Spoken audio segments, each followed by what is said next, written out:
Hello and welcome to Complete Web Development Bootcamp. In this course, you will learn everything to get started building beautiful and responsive website.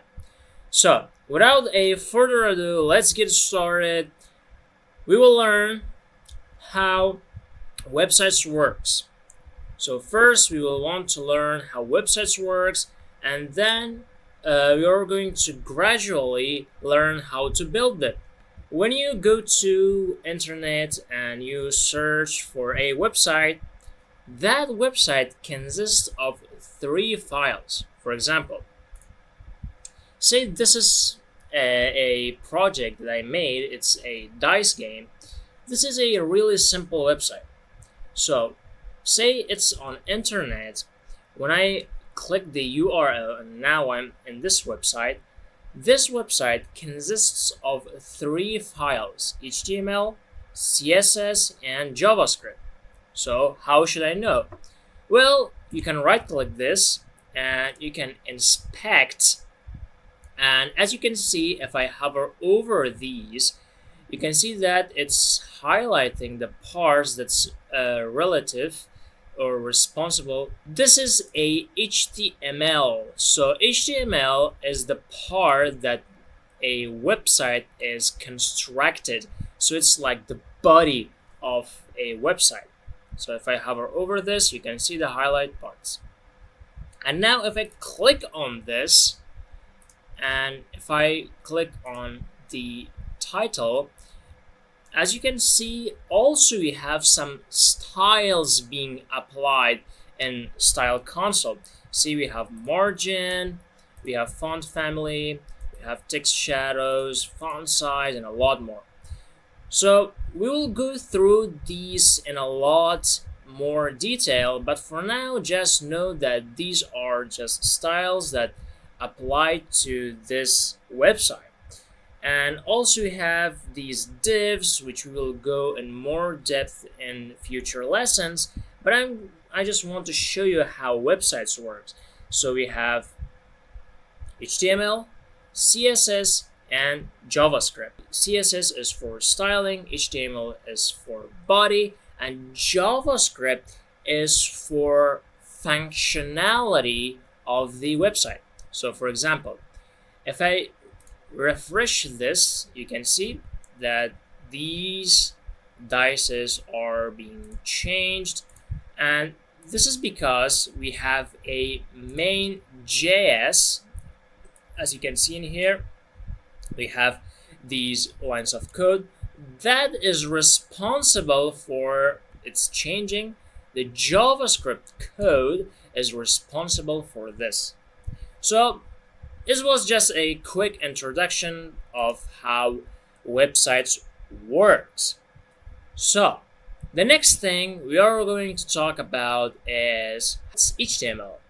HTML stands for Hypertext Markup Language. So this is the language that a website is made of. So what is the hypertext? Hypertext is like a text. If you click this, you will be redirected to another page. This is called a hypertext. And markup language is you're marking up different with different tags. You're marking up a particular text. For example, if I have a, say, text like this, hypertext markup language. If I want to mark this up, I can put this on H1 like this. I can cut this from here, and if I paste this, and now I can go to extensions. As you can see, I already installed the live preview. To install this, you need to connect to internet and just type live preview and click on download. It's pretty simple, nothing too complicated. Once you download it, go to index.html or whatever file you made, be sure to, it should be HTML, right click and show preview. As you can see, we have hypertext markup language.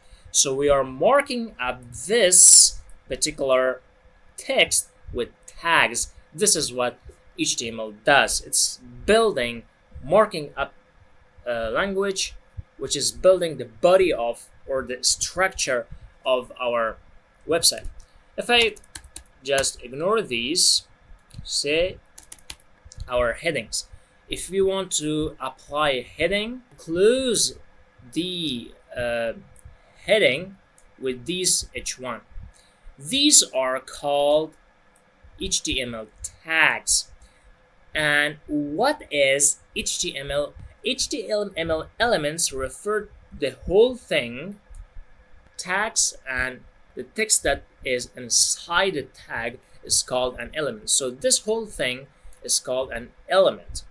So the next thing that we are going to talk about is do not have two h2s in your HTML file. Let's say if we have another h1, let's say chapter 1.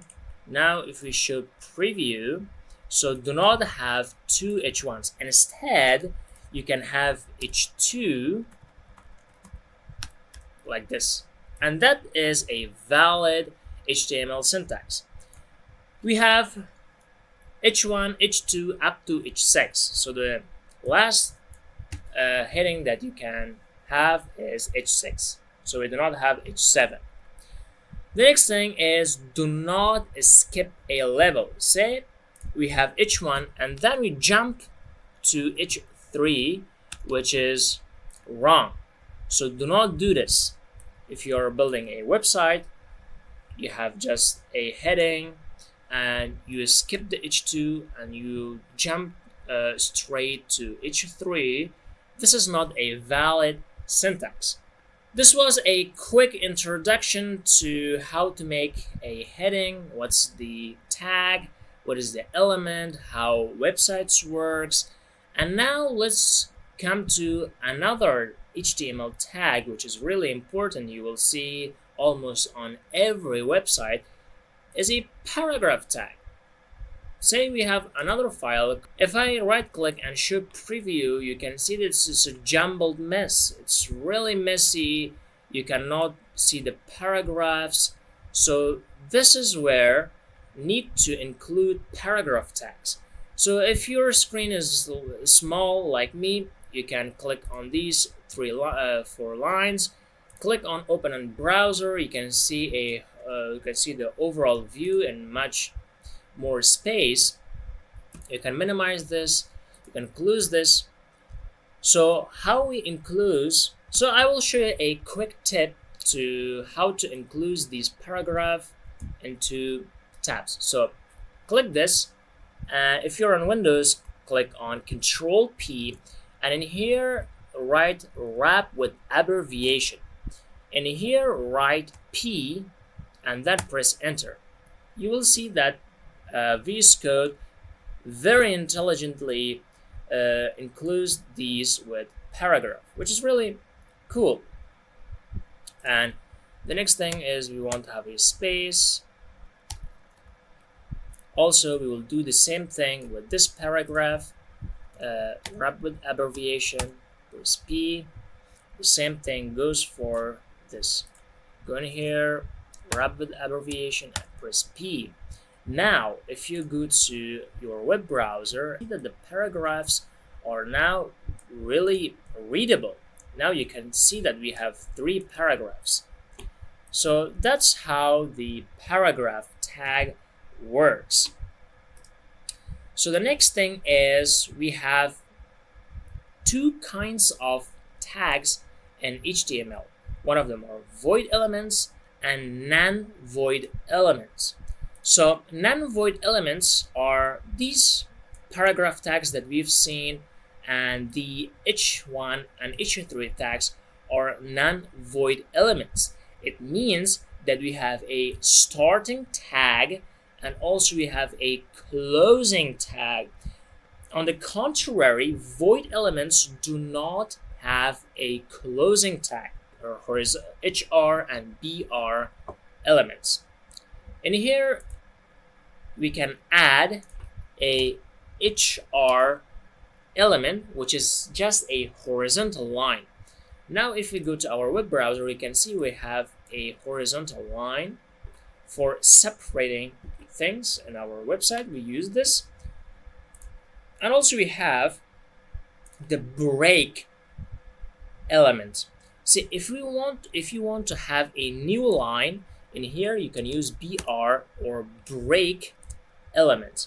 Now, if you go this and refresh, see in here from this word we have a new line, and then we have to another new line. We can also have another new line in up in order to see really what it does. You can see we have another new line because we added a break tag right here.